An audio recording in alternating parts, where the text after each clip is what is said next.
Welcome to a brand new episode of the Post Game. I'm your host, Davion, and I'm joined by Lillian What's up? and Emmett. What's up? How we doing, y'all? Good, man. Pretty good. Good. Today we are continuing our series, Let's Talk Basketball, and today we are talking about the Bucks, the Milwaukie Bucks, the Super Bowl champs, the NBA champs from 2 years ago. What's the ceiling and what's the ceiling and the bottom for the Bucks? Ceilings, finals champs. Yeah. Bottom, a second round exit because you never know. Yeah. Well, I don't think that. I think they're going either Eastern Conference Finals or what's because it was the round before that, I guess would be the third round, right? Because I like this, and it's funny, like on paper, this team does not look like it should be one to be afraid of. But like with an addition, they just picked up Joe Ingles, which is big in my opinion. He's just another spot up shooter that team looks forward to and they use. Bobby Portis stayed. Grayson Allen, who I'm not the biggest fan of, but he is still there and he is developing really well, to be honest, and really working his way to be like a real face in the league. Brook Lopez is shooting lights out from three almost. Like what? Drew Holiday with defense, and Chris Middleton, and of course Giannis Antetokounmpo could be MVP every year if he wanted to. But like, walk me through this Bucks team. Like, what are some of the good things that they're doing right now? They're just so well balanced. Like they've got every type of player that a team needs or is like in search for. And they've played together they've gotten the same core for about 3, maybe even 4 years. Yeah. So like similar to Golden State, they just know each other and know how to compete and play. And as long as you got that guy Giannis on your team, you're a finals contender to me. Yeah. One of my favorite things about the Bucks is they're such a good defensive team. When you've got Giannis and Brook Lopez starting, guarding the paint, you've got Serge Ibaka coming off the bench, you've got Drew Holiday, you've got Grayson Allen. The defense that every team faces when they play Milwaukee is scary. And also, yeah, you have Giannis and you're in a great spot. I mean, Giannis almost beat the Celtics without Middleton. And I think that says something. I agree.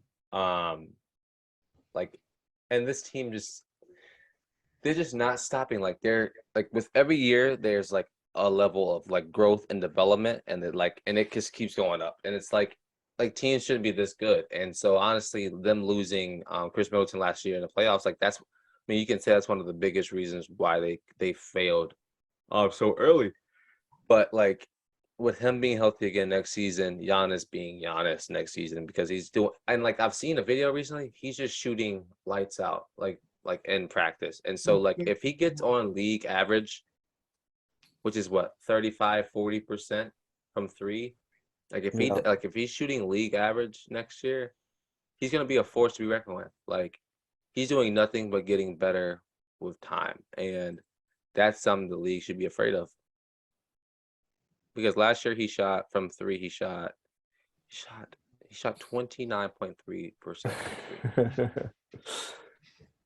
So if he gets better to 35 to 45, 30 to 40 range, it's just gonna be over. Like because you're gonna have to, because you like not one person can't guard Giannis, not one person. Like personally, they're gonna have to double, but then what's so good about the Bucks is that they surrounded him with 3-point shooters, and so it's like you're gonna either have to double team him, or you're gonna have to like let that and I mean you have to double team him and live with the 3-point shooters from the rest of his team, or he's gonna have to like guard on one-on-one and let him get his 40 a game, and just let it be what it is.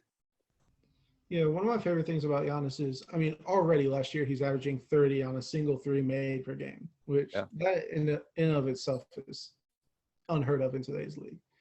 But the work ethic that he has shown, I mean, when you look at that video that came out of him making 7 threes in a row, you can see how much he's changed his jump shot just since last season. And the work ethic to be able to do that every season and continue to want to get that much better when you're already at the top is just beautiful to see.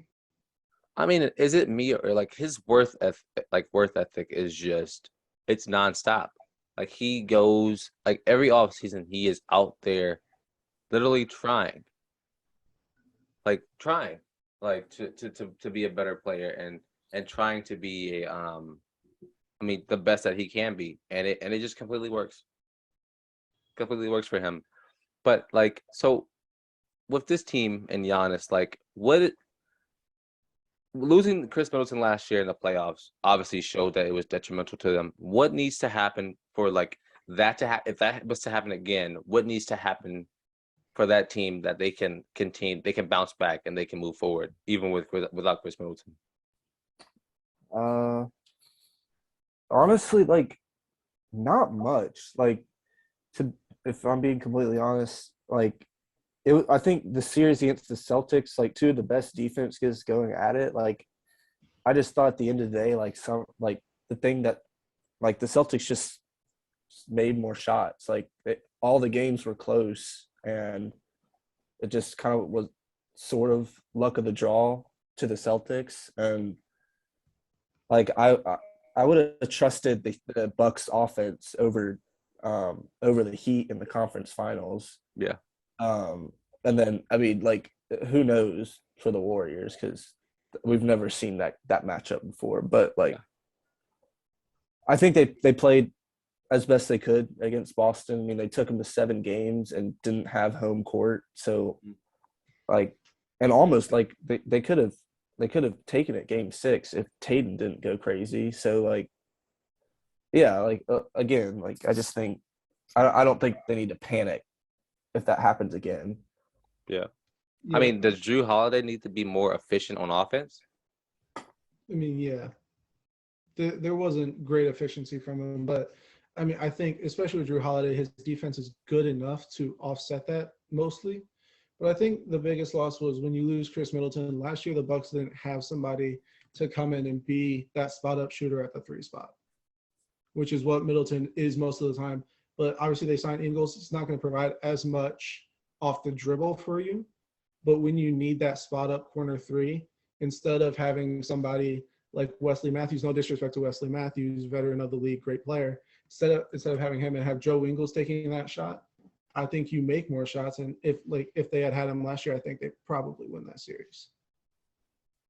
Yeah, and like you just said, I mean, we saw this team. Like, I think the Bucks they're so smart in their front office and what they're doing and coaching wise. It's like, okay, Chris Middleton went down. That's a scoring asset part that we need and that we need to account for. And so they went and, like you said, they added Joe Ingles, which was nothing but.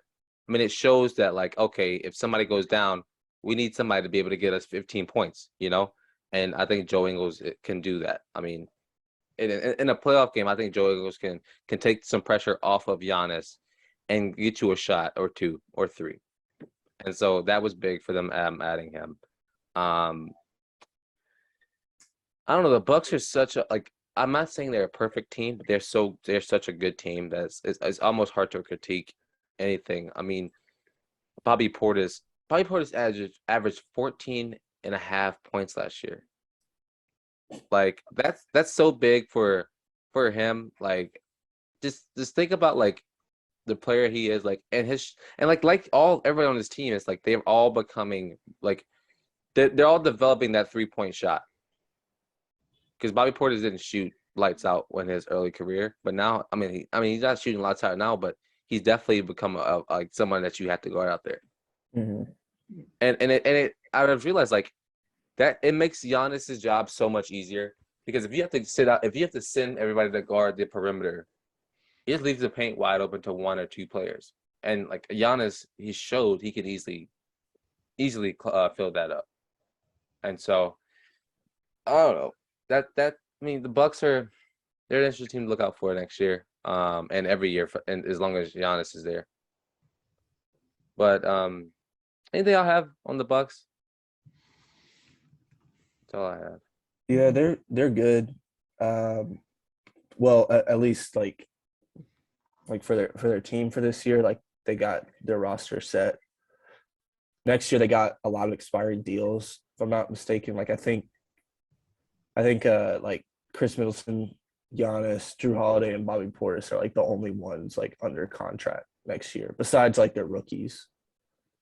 So they're gonna have to like, I don't know, like I'm sure everyone will want to resign, but they're gonna have to figure that out at some point. I think the biggest question with the Bucks this year is going to be coaching. There were times last year you're watching the playoffs and you see George Hill on the court and you're thinking, what is he doing out there? You have a guy like Javon Carter who's better than George Hill. He's younger, more athletic, and then I think it's a lot of maybe he trusts Bud trusted George Hill more, but it's also the playoffs and you have to get your best players out there. And so I think some coaching rotations, this is something that Budenholzer has been criticized a lot for before. So I think coaching rotations when the playoffs come, because I'm 99.9% sure the Bucks end up in the playoffs. I think that's the biggest question mark this season. Yeah, I'll match that as well. Like, first I hit on Emmett. Like, I mean, a lot of these guys with these expiring contracts, it's like, as long as you have that core, it's like Golden State. As long as you have those core 3 or 4 players like Looney, Green, Steph, Clay, you can surround them with anybody. And I feel like that's what the Bucks are becoming, like a team where it's like, as long as you have Chris Middleton, Giannis, Bobby Portis, who just signed a 2-year deal, I think it was. I mean, you can surround them by, 3-and-D players that can contribute to your offense. And so that's what's so good about the Bucks, and that's what's becoming right now. But yeah, I mean that's all we have for the Bucks. Definitely are a team that will make it into the playoffs and like do well next year, even with I'm not gonna say that. I'm not gonna bring injury up, but I think they are a team that should be favored, obviously, and I'm looking forward to see how they play next year, and looking forward to seeing. I think what I'm looking most forward to next year is seeing Giannis' jump shot at the 3.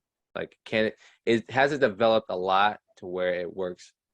And so, until then, we'll have to wait and see because we're about 2-3 months away from the NBA season.